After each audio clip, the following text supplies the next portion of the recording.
શિક્ષણનું ભવિષ્ય કેવું દેખાશે? આ સવાલનો જવાબ છે ને એ ક્યાંક દૂર નથી, એ આજના ક્લાસરૂમમાં જ છુપાયેલો છે. અને એ જ ક્લાસરૂમને બદલવાની એક માસ્ટર કી વિશે આજે આપણે વાત કરવાના છીએ. હા, એક એવી ટૂલકિટ જે શિક્ષકોને આધુનિક શિક્ષણ માટે તૈયાર કરે છે. તો ચાલો આની દુનિયામાં જરા ઊંડા ઉતરીએ. જુઓ, એક સમય હતો જ્યારે શિક્ષકનું કામ બસ માહિતી આપવા પૂરતું જ હતું. પણ હવે એ ભૂમિકા એકદમ બદલાઈ ગઈ છે. આજના શિક્ષક તો એક ગાઈડ છે, એક ફેસિલિટેટર છે. એમનું કામ વિદ્યાર્થીઓની અંદર જે જિજ્ઞાસા છે ને એને પાંખો આપવાનું છે.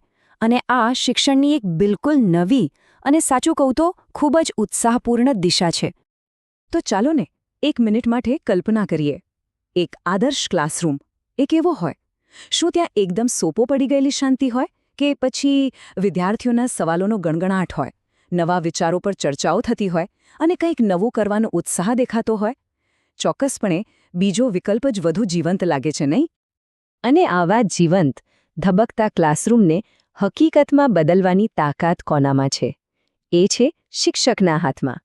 કારણ કે એક પ્રેરિત અને પૂરી રીતે તૈયાર થયેલું શિક્ષક જ એવું વાતાવરણ બનાવી શકે છે જેમાં દરેક બાળક પોતાની પૂરી ક્ષમતા સાથે ખીલી શકે. બસ આ જ તાકાત અને જરૂરી સાધનો શિક્ષકોને આપવા માટે એક ખાસ માર્ગદર્શિકા તૈયાર કરવામાં આવી છે. એને શિક્ષક આવૃત્તિ તરીકે ઓળખવામાં આવે છે. આજનું આપણું આખું વિશ્લેષણ આ જ માર્ગદર્શિકા પર કેન્દ્રિત રહેશે. તો સવાલ એ છે કે આ શિક્ષક આવૃત્તિ આખરે છે શું? બહુ સરળ શબ્દોમાં કહીએ ને તો એ એક પુલ જેવું કામ કરે છે. વિચારો, એક બાજુ છે અભ્યાસક્રમના કડક નિયમો અને બીજી બાજુ છે ક્લાસરૂમની અસલ પરિસ્થિતિ. આ ગાઈડ બસ આ બંને વચ્ચેની ખાલી જગ્યા ભરી દે છે. એ શિક્ષકને એકદમ પ્રેક્ટિકલ રસ્તા બતાવે છે, જેમ કે કયો પાઠ કઈ પ્રવૃત્તિથી વધુ રસપ્રદ બનશે, અથવા કયો પ્રોજેક્ટ કરાવીએ જેથી વિદ્યાર્થીઓ ખરેખર કંઈક નવું શીખે. અને આ રહી એ માર્ગદર્શિકા. જુઓ, દેખાવમાં ભલે એક પુસ્તક જેવી લાગે, પણ આ ખરેખર તો એક રોડમેપ છે. એક એવો નકશો જે શિક્ષણના જટિલ રસ્તાઓ પર શિક્ષકને ક્યાંય ભટકવા નથી દેતો, પણ તેમને એકદમ સરળ, સીધા અને રસપ્રદ માર્ગ પર આગળ લઈ જાય છે. તો ચાલો હવે આ રોડમેપના પાના ફેરવીએ અને જોઈએ કે અંદર કયો ખજાનો છુપાયેલો છે. આખી માર્ગદર્શિકા કયા મુખ્ય સ્તંભો પર ટકેલી છે? ચાલો સમજીએ. પહેલો અને સૌથી અગત્યનો આધાર છે પાયાનું સમર્થન. એટલે કે રોજે રોજના ભણાવવામાં નક્કર મદદ.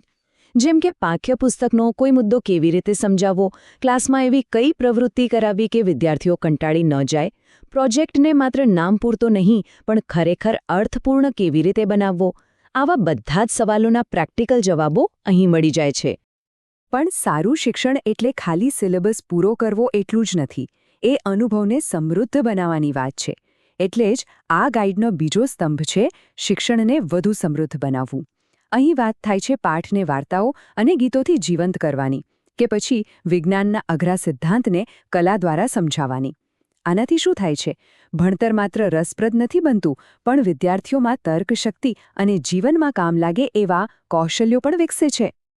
અને આ માર્ગદર્શિકાની સૌથી સુંદર વાત મને જે લાગે છે ને એ છે કે તે આપણા ભૂતકાળના જ્ઞાનને ભવિષ્યની જરૂરિયાતો સાથે જોડે છે.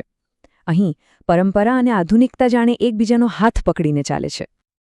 આ અનોખા સંગમ પાછળની મૂળ પ્રેરણા છે રાષ્ટ્રીય શિક્ષણ નીતિ 2020 એટલે કે NEP 2020.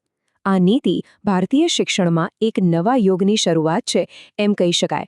અને આ ગાઈડ એ જ વિઝનને ક્લાસરૂમ સુધી પહોંચાડવાનું એક ખૂબ જ મહત્વનું માધ્યમ છે. આ વિઝનના મુખ્યત્વે બે પાયા છે. એક, ભારતીય જ્ઞાન પ્રણાલી, એટલે કે આપણો હજારો વર્ષ જૂનો જ્ઞાનનો અમૂલ્ય વારસો. અને બીજો પાયો છે 21મી સદીના કૌશલ્યો, એટલે કે આવતીકાલના વિશ્વમાં સફળ થવા માટેની જે જરૂરી તૈયારી છે તે. હવે જુઓ, એક મોટો પડકાર શું હોય છે? આપણા પ્રાચીન જ્ઞાનને આજના સિલેબસ સાથે જોડવું એ ખરેખર મુશ્કેલ છે. પણ આ જે ક્વોટ છે ને એ બતાવે છે કે ગાઈડ આમાં જ મદદ કરે છે. તે બહુ સ્પષ્ટ રીતે સૂચવે છે કે પાઠ્યપુસ્તકના કયા વિષય સાથે પ્રાચીન ભારતનું ગણિત, વિજ્ઞાન કે પછી દર્શન જોડી શકાય છે. આ આપણા વારસા સાથે એક જીવંત જોડાણ સ્થાપિત કરવાની એક જબરજસ્ત તક છે. અને હા, વારસાની સાથે સાથે ભવિષ્યની તૈયારી પણ એટલી જ જરૂરી છે. આ ગાઈડ એ પણ સુનિશ્ચિત કરે છે કે વિદ્યાર્થીઓ માત્ર જૂનું જ્ઞાન જ ન મેળવે, પણ સાથે સાથે ક્રિટિકલ થિંકિંગ, ક્રિએટિવિટી અને પ્રોબ્લેમ સોલ્વિંગ જેવા કૌશલ્યો પણ વિકસાવે. એવા કૌશલ્યો જે તેમને ભવિષ્યના કોઈપણ પડકાર માટે સક્ષમ બનાવશે. તો આ બધી વાતોનો સાર શું નીકળે છે? આ માર્ગદર્શિકા દ્વારા આપણે ખરેખર આવતીકાલનું નિર્માણ કેવી રીતે કરી રહ્યા છીએ? અને આની શિક્ષકો અને વિદ્યાર્થીઓ પર શું અસર થશે? ચાલો એ જોઈએ. આપણે ફરીથી આ ગાઈડના ચિત્ર પર પાછા ફરીએ. હવે તે માત્ર એક પુસ્તક નથી લાગતું, ખરું ને?